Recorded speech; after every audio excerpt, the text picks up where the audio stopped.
and we now welcome in Steve Young, former BYU quarterback, all-time college football great, NFL MVP, Super Bowl champion, Pro Football Hall of Famer. Steve, happy holidays to you. Thanks for hanging out with us as we near Christmas. I guess it brings up a question, because today, December 23rd, is 38 years to the day of when you caught the unforgettable pass from Eddie Sinnett and danced into the end zone to beat Missouri. When I say 38 years ago, what comes to mind? 38 years. That's what comes to mind. I'm like, no way. 38. That's what I forget about the game right now. The years just like, it makes no sense to me. But I guess we have to own it. I don't know what to say about it. But yeah, I mean, that game, I was telling you guys before that, like, I played in 2 Holiday Bowls now, and I've been around 4, and getting killed by Ohio State. And I was like, oh no, we didn't play well against. I didn't think we were playing that well against Missouri. I wasn't against Missouri, and I'm like, oh no, you can't lose 2 Holiday Bowls. You can't even go home. You can't go back to Provo. You have to stay in San Diego the rest of your life. You can't lose 2 Holiday Bowls. And I remember thinking, like, we got to get something done here. And I remember the desperation of that play at the end of the game.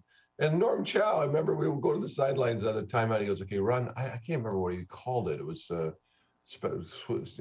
sweep right special or something like that. And Eddie, so I go back in the huddle, and Eddie said, I go, Eddie, we're going to run that thing where you throw it back to me. He goes, what? What are you talking about?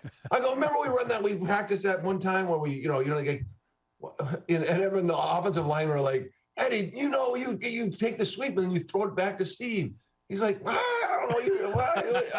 And I'm like, Eddie, just I'm going to hand it to you. You start, and then you throw it back to me. It's not hard, And I'm like, oh my gosh, how's this going to go? And then we run the play, and Bobby Bell, the All-American linebacker, is right there. And I'm like, oh, this is disaster. And Bobby Bell, and I saw him recently about it. He goes, I can't, all those years, that's all I think about. That's all I think about. Because how he missed it and didn't run it in for a touchdown himself. Like, it went right through his hands, right through, and I almost missed it because I thought Bobby had it. You know what I mean? What? This is mine? And then after that, obviously, it was amazing and, incredible. And I've been excited in my life a few times, where I was outside of myself, but that was probably the most that's the most probably in my whole life, where I just I didn't know. My reaction was whatever. I don't know what it was. I don't know what you call it. I don't know it was like one of those things where your brain is completely now gone, and this is what we're doing. And I look at it every time when I see that highlight. I'm like, that is weird. That's whatever you're doing. It's the Steve Young dance. It's a 5-alarm jig in the end zone. It's a 10-alarm jig. Steve, in that game, it was unbelievable. In that game, you threw a touchdown pass, you ran for a touchdown, and then you caught the game-winning touchdown. There were only 3 touchdowns in the game. You're the only quarterback in school history to ever do that. Afterwards, did any of the guys get after you? There had to have been at least one that at least expected you to share the touchdowns. Sure, I'm sure it was Kozlowski, wasn't it? Yeah, probably. I'm sure at any of those guys. But no, I don't think anyone really kind of figured that out. They were used to me doing kind of weird stuff. I was always running around too much, and it was kind of fun though to think about over the years. Hearing that was kind of cool. Like, wow, because I don't think I ever caught another touchdown pass my whole career. So that was the only one I ever caught in my whole life, and that's pretty cool. Steve Young is with us on BYU Sports Nation. We're discussing the 1983 Holiday Bowl. And, Steve, I feel like because it's the holiday season, it is Festivus. You probably have some grievances with the fact that we always bring up the Baylor game that year. So we would like to formally apologize, and we're not going to talk about Baylor. We're just going to talk about Steve, this is an olive branch from the guys. I suggest you take it.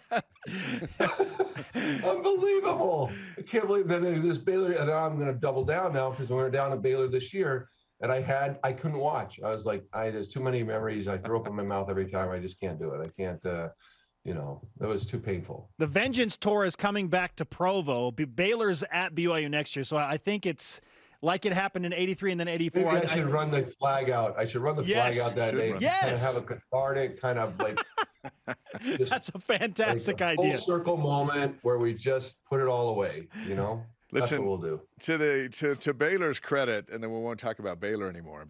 But after that, it started a run that we have not seen at BYU in a long time. You didn't lose, and then the next year, Robbie didn't lose and won the national championship. And what a special time to be one of the two quarterbacks to be in the mix during that run.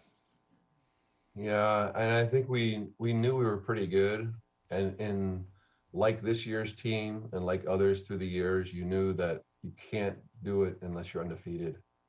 And that's why Baylor's so painful, because it happened so early. And then we had to kind of make up for it the rest of the year, trying to claw back into the top 20 and try to do something special. So, and then handed it off to Robbie, and Robbie just went to Pittsburgh and kind of, just ran the table. There was and I remember I was in the USFL. So I didn't go to the NFL right away. And so I had to, you guys know this, I was doing the games with your dad, I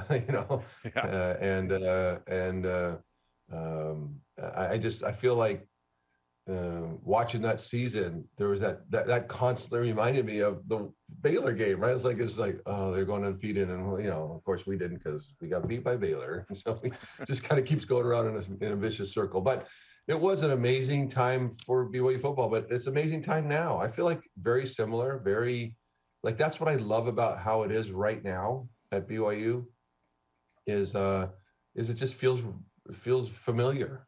And every time the BYU football feels like what you just described was happening in 1984 and 83, that familiarity is something I crave for BYU, and that's why I get so excited.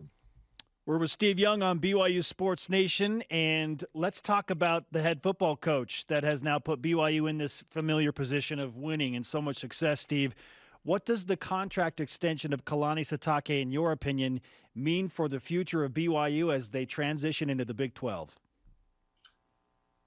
Well, Kalani is, I give Kalani a lot of credit, as you probably everyone should. When he got hired, he was raw, right, in many ways, and we've grown with him. I feel like I have, and I was a huge supporter of Kalani and what he wanted to do. I think that he brings a unique spirit to football, to the team, to player relationships, and he always says Lavelle was his hero and he wants to be like Lavelle. And when I see him catching passes and running up and down the sidelines doing his thing, that is not Lavelle. So I just want everyone to understand that is not channeling Lavelle, the Lavelle that I knew, Now, Lavelle was a super funny guy that was way more humorous than you ever would imagine by his look on the sideline. But the idea that Kalani has fostered such success and found people around him to help him do it, and then recognizing how to use people in a way that augments his, like, I'm great at some things, I have some weaknesses in others, and the vulnerability of Kalani to see, because everybody has that, right? And the best people, the best humans figure out where my weaknesses are and how I can get supported. And a lot of people don't ask that question. They just, I have a big stick and I'm the head coach, and everybody just get out of the way. And I've never responded to people like that. And I've had some coaches that were that way, but most of mine were very authentic, vulnerable, smart, honest, good people. I go back to Lavelle and to Bill Walsh and some of these forward-thinking people that were always doing things ahead of their time. And Kalani's relationship with his teammates, and that's the way he looks at it. I think he doesn't look at it as the coach and players down here, right? It's like me and my teammates, right? Like we're partners, and that partnership that he forges with his players is, you can feel it. It's deep and it's strong, and that's when we go out and play together. I feel it. I'm watching, and I feel a connection to Kalani, and I feel like I'm part of it. He does that. And that's a powerful thing. So to sign him up, I know Dave Dunn, his agent. Dave Dunn has been my agent for 30 years, and so I'm intimately familiar with this process. And I can tell you that there are a lot of people super interested in Kalani. Mm. Yeah. And Kalani constantly said, I'm at BYU. And so I give Kalani a lot of credit for that, for getting back and getting this done. But you know who else I give a lot of credit to is Tom Homo. Because Tom forged that relationship with Kalani, a trusting relationship, so that Kalani could not want to look elsewhere. Kalani is a hot prospect. People want him for all the things that we just described, right? Yes. There's a lot of people like, and now they're going to the Big 12, and there's not a team in the country that doesn't consider Kalani Sitake as their head coach, as they have an opening. And I apologize for going long here, but it's just, there's some emotion around it because of the good humans that are in the middle of this that have made this work. And so Tom's been a friend for 30 years too, since he tried to turn me into a defensive back in 1980, whatever it was, when Doug Scoville told me he doesn't coach lefties. And so Bill Lavelle goes, well, I guess you better play safety. And I'm like, oh, okay. And then Tom Homo started teaching me how to backpedal. I go, Tom, I hate this. He goes, oh, you'll like it. You'll love it. You'll love it. You get to go and run into people, and you get to go tackle them, and you get to go intercept passes. And I was like, Tom, no, this really stinks, Tom. I don't like this at all. Listen, you found a way to run into people anyway at quarterback. Yeah, so. You run into people anyway, right? But so going back to Kalani, so all of that makes me super excited. And what I love about it is he's gathered people that we have made sure that we taken care of, including A-Rod, right? Because I feel like A-Rod's a key future. And look, who's after him? A lot of people. Like you watch BYU's offense, you're like, who's that? Who's running that? And then Kalani allows that to happen. And so anyway, all of it feels like we're set to go and nothing, there's only green grass in front of us. And so getting Kalani back, obviously pretty important. And I won't tear up about it, but I'm pretty excited about it. Let's get one more big question in the buzz around here. And I remember last season, we talked to you a lot about Zach Wilson. Should he leave and should he go into the pros early? And he was going to be the number 2 overall pick. So that was a no-brainer as it evolved. Tyler Allgeier is not going to be the number 2 overall pick. He's got an opportunity to stay and play even 2 more years, or certainly 1 more year, or put his name in the draft and take a shot. Steve Young, the agent, the athletic director, the parent, and the BYU fan, what is your advice for young Tyler Allgeier? Well, it is personal, this decision. We're taught as football players to always think about, you're trying to create a career for yourself. You're trying to make a place on the team in college. So there's a part of it that's personal and part of it that's selfish in that way. And there's also this huge piece of the puzzle that football asks you to do where you're part of a team. So it's like this, I call it creative tension between the two. And so this is one of those decisions where it really is intimately your own, where you have to kind of figure it out with your family what's best. It's easy for me or you or anyone else to say, okay, Tyler, this is what you should do. But I think I remember when Andrew Luck was going to be the number 1 pick and out of Stanford. And I'm down the street from Stanford, so I was like pretty involved and just interested in what was going on. And Andrew said, well, I want to finish school. That's what I want to do. I'm going to stay because I told myself that's what I want. That was my goal. So I'm going to honor the goal that I had. And so does Tyler have a goal that he needs to honor? Because that's what I would encourage him to do. I really admired Andrew for that. And I think that it paid dividends to Andrew because he was true to who he was. And so if Tyler has that kind of feeling in him, I wouldn't let anyone talk yourself out of it. Like in many ways, if you sense that that's what you want to do and you want to come back and that's what is in your gut, then there's nothing else to do. Because in the end, you go pro for the challenge and for the money, right? Because you want to go face the ultimate challenge. That's number 1. And that, look, you're going to get paid. And that's not small, right? That's something that's like, wow, I could change my multi-generational wealth for my family, for my extended family. That's not a bad thing to think about. But in your gut, what do you think you should do? And if your gut says, I want to go back to school, then don't let anyone else in the agents or anyone else anywhere else tell you what, or you know what, this ultimate challenge has been in my heart forever. I want to try it. Even if that's the case, then we should have a discussion, because I don't know if it's this year or next year. And running backs, you know, you should really study what running backs are doing in the league and what they're good at, and what running backs are successful. You know, whether it's Alvin Kamara or, you know, like who's doing a great job, and what are those qualities, and how would I fit? Just because everyone tells you, oh, you'll be great in the pros, Tyler, you'll be great. You'll just, wait a second, let's back up.